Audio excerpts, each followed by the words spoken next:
and welcome to Cherishing Life. We've been doing this show about hospice education for several years now, and it's really, really important for us because the board of directors, when I first started here, education was the one thing they preached, and it's constantly evolving. Today we have a special guest, Stephanie Clark from Powers Health Community here in Munster, and she is part of the palliative program. And Stephanie, talk to us a little bit about the palliative program and how it works. Sure. So, thank you for having me, first You're of no all. problem. Thank you for coming. Love always doing this little spot. Community hospital and actually Powers Health in general, we have a palliative care program. Community hospital has a team, St. Mary's has a team, and really it consists of myself. I'm a nurse. St. Mary's has a nurse. We have a nurse practitioner and a social worker. And our job really is to be a support care system for patients and families when they're admitted to the hospital. It's for folks that have chronic illness, for folks that have serious illness, for folks that have had kind of an acute change maybe in their Okay. level of function. And we are, intending to help patients and families navigate medical decision making, understand treatment options, and then, once they're medically stable for discharge, to provide a resource for them outside of the hospital as well to kind of continue these check ins and just make sure that they're supported along the way. Okay. And Stephanie, what do you think is the most fulfilling part of your job? It's working with the people. It's I always kind of grapple with this. Right. Is anything altruistic? I don't know, but I mean, really, the most fulfilling part of the job is that when people are in distress, when they Hmm. are under duress, whether that be from a clinical standpoint with symptoms or the emotional standpoint of kind of navigating a serious or chronic illness, to be that kind of person to kind of help walk them through that and show them that there are options available Right. and that you have an advocate, it's the most rewarding. And the resources that you guys provide are tremendous. Just It's, walking those families through this journey is really an honor, right? yeah, I mean, absolutely. And, in the hospital environment, I think that these conversations can be emotional and they can be difficult. And to be able to kind of, again, allow patients and families allow us to participate in that and guide them and support them is why I do what I do. I think supporting is the biggest part. How big is your team? So at Community Hospital, it is myself. I'm an RN. We have a nurse practitioner, Jamie Markulin, and then we have a social worker, Radney Adi. So our identity within the hospital is not to take over a patient's case. It is again to support patients and families, and we collaborate with the physicians, we collaborate with the case managers, social workers, but at the forefront, we are truly our job is to support the patients and families so that they kind of are making well informed Okay. decisions. And how did you get involved with palliative? I mean, what caused your journey this way? Sure. So um, I've had a lot of unfortunately loss within my family. My dad died when I was 13, and just the way that we navigated that as a family, Uh-huh. no disrespect to any member of my family, but just there was not a lot of conversation around Okay. it. And as a young child, I remember going, this isn't what they're saying that this is. And so it was something that I knew I always wanted to do. I wanted to be involved in. I just felt like as a nurse, I needed to get a little bit more just nursing experience and Okay. understanding the body in general before you go into kind of being assistants to patients and families. But it's mostly because I've had loss and there have been experiences that maybe could have been better Okay. and navigated. But we don't, as a culture, as a Right. society, we don't talk about death and dying. Yes. It's very taboo, or we maybe briefly touch on it hypothetically. Hypothetical is very different than reality. And again, I always tell my patients and families there's no judgment and there's no right or wrong, but Right. we do have to be honest and we have to understand how to navigate this. And we can't do that unless we're honest with each other. Right. And you're right. It's not easy to have these conversations with folks. And, we tell people all the time, if we can, it's such a gift if you can, because there's no questions asked. And Right. ultimately, what you want to do is you want to honor those loved ones, right? Exactly. Exactly. And I think that that's something that is, I appreciate, Powers Health System in general and community hospitals specifically allowing us to do that because um, they're they're conversations that are important, they're necessary, and if you can have them with your loved one, because not everybody is able to have those or not in that space, and maybe mentally or physically anymore to do that. But if you can have that, I have seen firsthand how even with the emotions that are involved, it tends to alleviate or lighten the distress or stress that comes when you're making medical decisions for Mhm. your loved one. There's a lot of questions back and forth. Is this the right thing? Is this the wrong thing? Am I doing the Right. right thing? Am I doing the wrong thing? And so if we can involve the patient and at least use that as a guide, it's so beneficial. You're right. And I think, especially in our culture, sometimes it's, we think about it as the end of life. Yeah. Is someone when you talk about when you get older, but you just never know when No. you need to have those conversations and if Yeah. things are laid out on the table, Yeah. and you have the definitely the resources to Yeah. provide people, and I Yeah. think that's the most important part. Yeah, that's our goal. And I mean, I will be very forthcoming in telling you, as a palliative care nurse, do I have these conversations with my husband and my kids? Probably, I will say yes, probably more than they like me to. Right. But it's important, and I mean, I think again because I've had personal experience with it. This is why I do this. Not everybody's in that space or has that capacity to do so, and that's okay too. That's what we're here to help navigate. Right. I Yeah, know when I talked to my kids about it, my wife was very uncomfortable. Why are you talking about that's that? what my husband says too. And like my daughter and I were just messing around the other day. Say, Aunt Monica, if I pass, what would you say about me?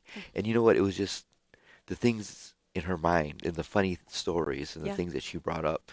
And I thought to myself, like, this is really what it's all about is, just living life and understanding that, of course you don't want to be morbid about it, but Hmm. it's part of life Hmm. and you just never know. And I think Hmm. about Kobe Bryant in that helicopter, Sure. how he would be love to be surrounded by grandchildren, great grandchildren. Sure. It just wasn't in his cards, but you Yeah. just never know. And I Yeah. think empowering people with education, understanding what palliative is, what hospice is, and Hmm. people think, oh well, hospice care that's at the end. You got a couple of weeks. Nothing could be further from the truth, right? Correct.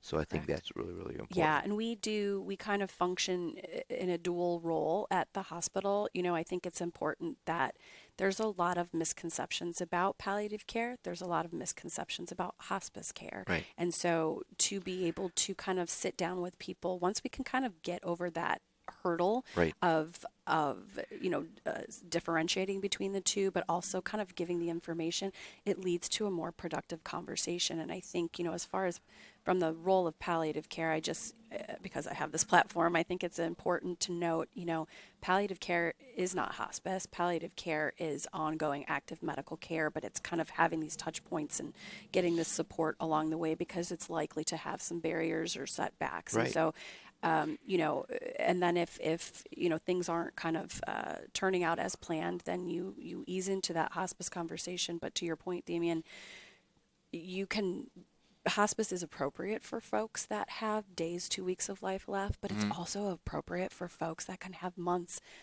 up to a year. I mean, there's no crystal ball. We can't know Right. for certain, when someone's end of life is going to occur, but hospice doesn't intend to expedite that. It doesn't intend to hasten that. Right. The goal of hospice is to support that patient, that person through their journey, um, and make sure that they're having peace and making Yes. sure they're having quality of life. And I think people are understanding that a little bit more. I mean, Yeah. I remember when I first started, I used to get maybe one phone call a month about hospice care.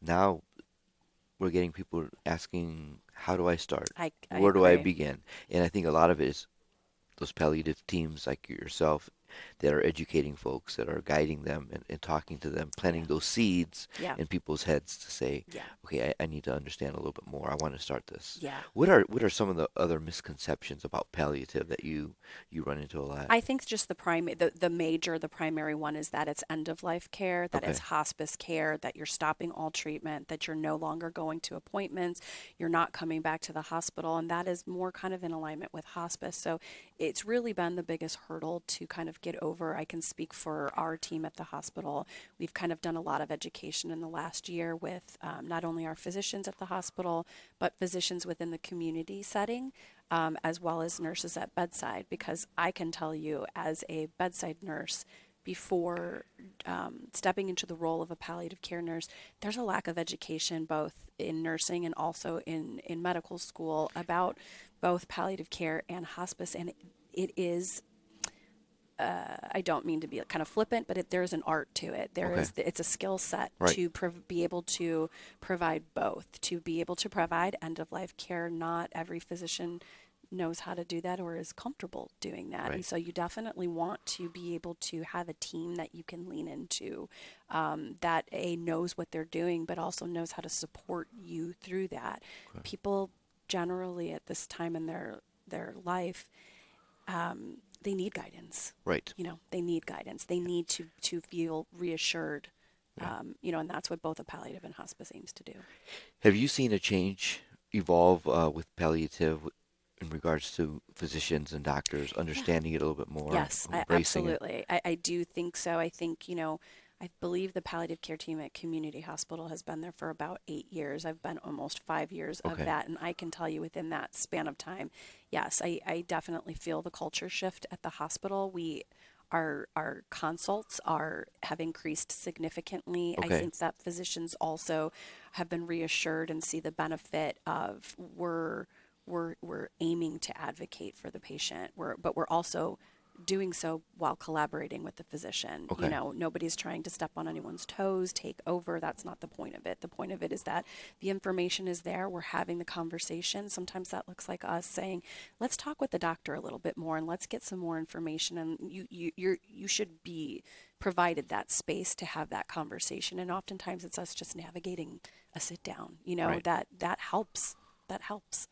Yeah. Yeah. Stephanie, when you guys down with families, what are your goals to sit with that family in? Sure. So everybody's different. Right. No day is the same, no patient is the same. So, but I think overall, characteristically, we're intending to support that family, and that is really not identified until we sit down with them. Some Okay. folks are looking for support beyond the hospital for assistance in the home, Okay. caretaking in the home. Some folks are looking for assistance with symptom management. So there's that. But a lot of our goal, I think, ultimately is to piece together what they need, but also at the end of the day to understand a patient's healthcare preferences, to make sure that their decisions are well informed decisions. So there's a lot of education to make sure they kind of understand their choices. Right. And then that we kind of put together a plan to hopefully have that plan play out appropriately. And if it doesn't, then you shift it. Okay. So really meeting people where they're at is Meeting huge. people where they're at is so important. Okay. And I can tell you that can be difficult. Yeah. We all have opinions, perspectives, bias. We all do. But I think, if you're in the field that we're in, and I know you understand Yep. this, we put that aside and we prioritize and we hear and we listen to the patient.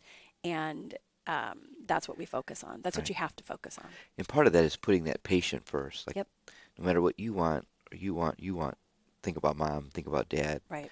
think about aunt, whoever's there, Right. and I think that's really hard because it's hard for families to navigate through that because everybody thinks and wants to do a good job Right. for their loved one. Right. But when they sometimes forget, oh, you need more medicine or you need to keep doing this, you need to keep doing Right. that, or Correct. sometimes the patient is not And wanting to do that. those are tough situations to kind of be a part of, but I feel again honored to be a part of that, to kind of help piece things together, to be that. Maybe sometimes it's the middle ground, it's the middle person, but to be able to do that and to kind of maybe alleviate some emotional perspectives, it's my favorite part of the job. Well, Stephanie, you guys do a great job, and we're very thankful for the relationship and the partnership that we have Same. with you guys for years. Same. And Yes. there's a certain professionalism, and we always tell people when you're looking for palliative teams, when you're looking for hospice teams, go online, do your homework, do your Hmm. research, because that's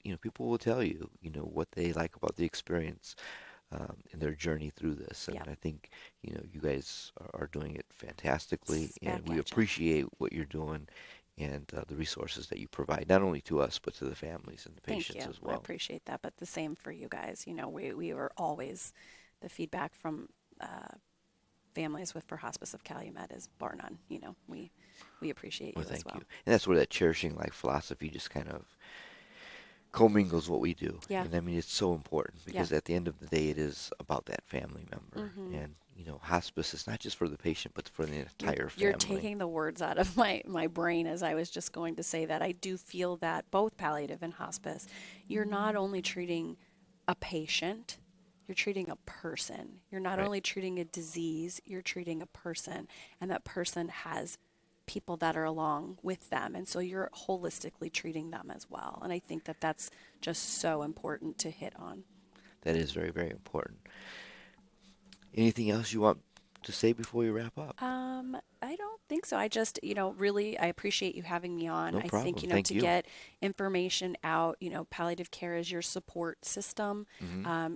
There are misconceptions about hospice. Like I say, do your research, but talk to someone, Yes. and talk to somebody that's knowledgeable. I can tell you while our team sees patients in the hospital setting when they're admitted, please, if you have questions, if you need assistance, you can certainly contact us, and we will be more than willing to chat, to listen, to kind of formulate a plan, to direct you to resources, Yes. because at the end of the day, that's what our job is. Well, and I love how accessible you guys are. On a personal note, I've called you guys about my uncle, Yeah, and we've kind of talked, and um, at the hospital, and it's just amazing how accessible you guys are, yeah. just how resourceful you guys are, and it's not just to me because you know me, but No, families yeah, in general. yeah. That's I your job, I and you think take that very I seriously. do, and I think anybody that's in this line of work, I've never met anybody that isn't probably crossing over their own boundaries professionally, because you're there for the people. You're Yeah. there to help people, and we try to do whatever we can in whatever capacity to do that. Well, thank you for your compassion, your guidance, and direction for all of the families and patients out there. In Hospice of the Calumet Area, we are at 219-922-2732, hospicecalumet.org. It's very important for us to bring guests like Stephanie out here and organizations like Powers Community Health to talk about these kind of issues because they're not easy to talk about and not easy to navigate through, and people need help. Yep. And we are very fortunate and very honored to provide that help with to people. Thank So you. on behalf of Stephanie and Powers Health, I'm Damian Rico and Hospice of the Calumet Area. Thank you for joining us for this episode of Cherishing Life.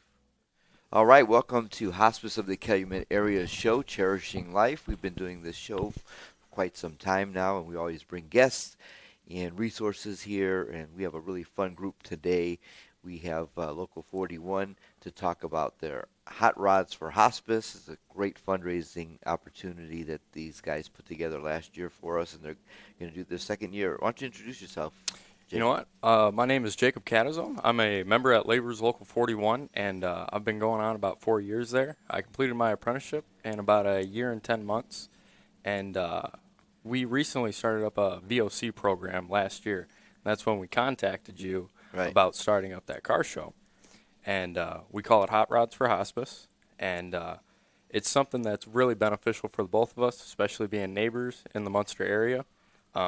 We get together, do a great car show, and it's such a beneficial thing just because the outing for everybody to get out there, have a good time, and the money going straight to hospice. It's a great fundraiser. Yeah, we appreciate it. Nope, Donnie Roach here. I'm one of the field reps for Local 41, so come here to help support Jake and this VOC car show. So And you guys, Donnie, you guys did a great job last year. I mean, it was your first year.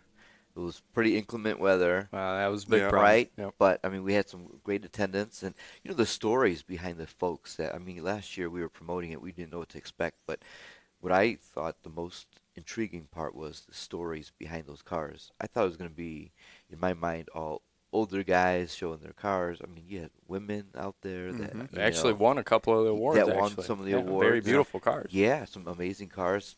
And they would tell us about how their fathers started them as little girls in the garage, working on stuff and learning about cars. And it just blew my mind at the different families and what those vehicles meant to those families. Absolutely. There's always a story to be told with certain cars. I mean, being passed down generation to generation.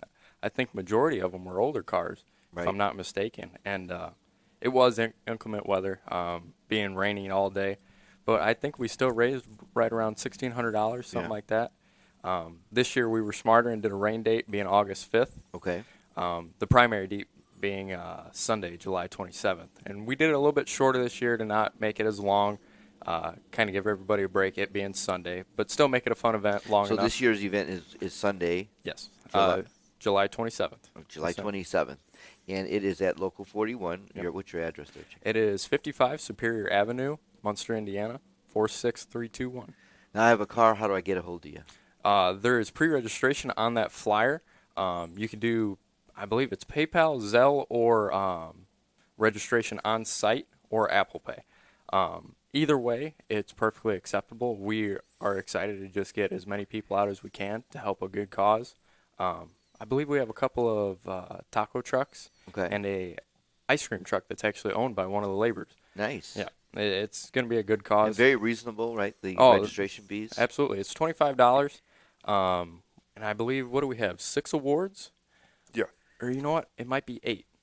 We have first, second, third, best truck, best car, or I'm sorry, best classic, and best foreign. And then I believe 2 motorcycle trophies. Very family friendly. Good Absolutely. music out there. Absolutely. Yeah.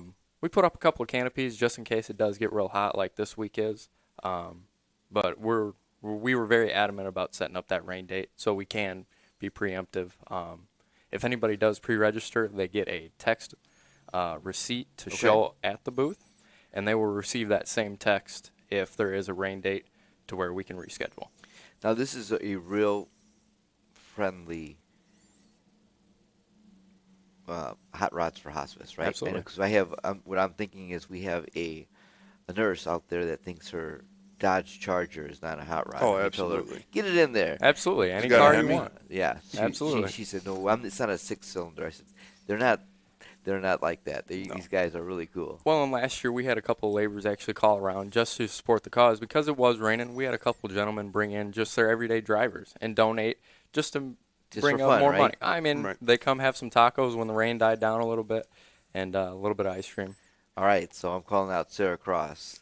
She's I want to see her Charger in that. That'd be very cool. Well, and a lot of Yeah. people were donating as they walked up.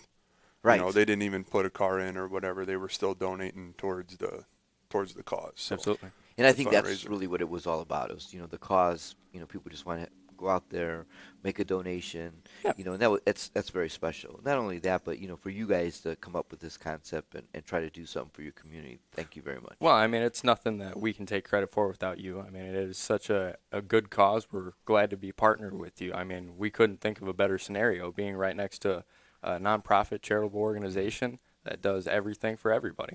Well, and I think people don't understand, the money that we raise, all of that goes. Last year we gave out $3.4 million in discounted charity and uncompensated care, and it's because of people like you guys that can offer that to folks. And as a not-for-profit, we love to tell people, don't worry about your fees at Riley House. Just our number one concern is your care for your loved one. And when you Absolutely. can offer that to people, you don't do it by yourself. You do it with a collective group of people that are very generous, not only financially but spiritually and emotionally as well. So we're thankful for you guys. Well, nonetheless, just volunteering, coming out, having a good time, having a good conversation with somebody, it could definitely brighten their day. I know there was a couple of people that were donating just because they've had people in Calumet of the hospice. I apologize. Yeah, hospice equipment, yeah. And they thought it was a good cause. They didn't even hear about it until the day of. I believe this year we're going to try and get a couple of banners posted at the corners to get more Okay. attention to it. And I know we've had quite a bit of flyers passed around. A couple of laborers have gone to the Munster Car Show, Okay. the Regional Car Club in Crown Point, and then Blue Top, that drive-in car diner. They've been passing them out for us. Okay, great. Yeah, and we've got them on our website, so go to Hospice Calumet, our Facebook page as well. We're trying to promote with our Instagram, all those different social media channels, because it's very important to get Absolutely. that word out there. And last year was the first year, kind of learned a lot of things. Every year it's going to be growing, getting a little Yep. bit bigger and stronger. So we're grateful that people are embracing the opportunity, the event. Well, that was our big thing. We just didn't want to get discouraged from last year being a rainy day. We figured we'll take that, what we've learned and what we could have done better. It was definitely something we could have changed and been like, all right, let's do a rain date. But we tried to push through, and that necessarily wasn't the right thing. Yeah. Still turned out to be a great event. Yeah, sure. But we're a little bit more preemptive this year, more prepared with Right. that preset rain date. And Northwest Indiana, you never know what to expect. Right? Of course not. I mean, So tell us a little bit about the Local 41. What are you guys doing, and what are you guys all about? well, so currently I'm on a job in Jasper County Oh, wow. doing a solar farm, and it's a great job. We're putting up the solar panels to actually help the power grid and continue on to more greener energy. It's something that it's always great to innovate. It's always great to keep going. It's a great learning experience for. Have you ever done something like that before? I have not, and it's a real big learning experience. It's all things that just are put together. It's like I was gonna say, it's a great learning experience for people that have never been in the labors before or been in the trades before. It's a great start. It's a great opportunity to So learn. where do these panels lay? So typically what will happen is a farmer will lease out their land, typically like how he would lease it out to another farmer, Okay. and he would lease it to the solar company that has a 30-year lease. They have a solar company bring out the parts, and then typically they'll find a contractor that would put them up, contractor hiring us, as well as, what is it, the electrician's 531? Yep. And And the the- operator's and the- 150. And the operator's Are you working on it too, Donnie? No, I'm not. Okay. No. I neither is Jake right now. Okay. I'm currently sitting here. Well, I mean, you know. Yeah. So Yeah. so Local 41, obviously, we cover half of Lake County, Newton County, and Jasper County. So Jasper County had a solar farm last year. Actually, it went about 2 years at Dunn's Okay. Bridge in St. Pierre. We split that with 81. And then the one that they're working on right now is actually going to power a Facebook data center in New Albany. Oh, wow. So the power is not even really technically going to hit the grid. It just goes straight to New Albany. So, and it's a 450 some odd acre solar farm. 454. It's quite big, but the Dunn's Bridge one was quite a bit bigger, was it not? Yeah, it was a little over, I think, 2,000 acres. It was pretty big. What's the most rewarding part of working for Local 41 for you? You know what? Working with your hands in the brothership, Yeah. being able to rely on your fellow brother, it is a big thing to me, and it's a big reason why I will never work another job unless it's union. And how long you been here now? Going on 4 years. 4 years. How about you, Donnie? 15, 15? 15, 16 years. Wow. And have you seen the union get bigger? Yeah. Yeah. So we more have diverse? our retirees, it's 30 and out Okay. right now. So as you know, we try to judge it as where guys retire, we bring in maybe 2 or 3 extra plus those retirees as we continue to grow. Our international is really putting out this march to 1 million members. Okay. So we kind of, you know, we have access through our state district council's website where we can basically recruit, and we also do applications in January. So Okay. And you guys do a lot of job fairs and educational things Yep. too, like that, yes, right? we're at See the you high guys out schools, there. we're at the, you know, career centers, stuff like that. What are some of the things that the young people don't understand about the unions? Healthcare, Yeah. healthcare and pension. Okay. A lot of people don't, they don't think about that in high school, right? They don't Right. think about where they're going to be in 25, 30 years with married kids, things like that. They don't think about what their future is going to hold as far as how they're going to get paid, how they're going to have income when they decide to retire and stuff like that. They don't grasp it. Okay. It's kind of hard to get through to some of the kids, especially when, you know, they don't know anybody in the union. Right.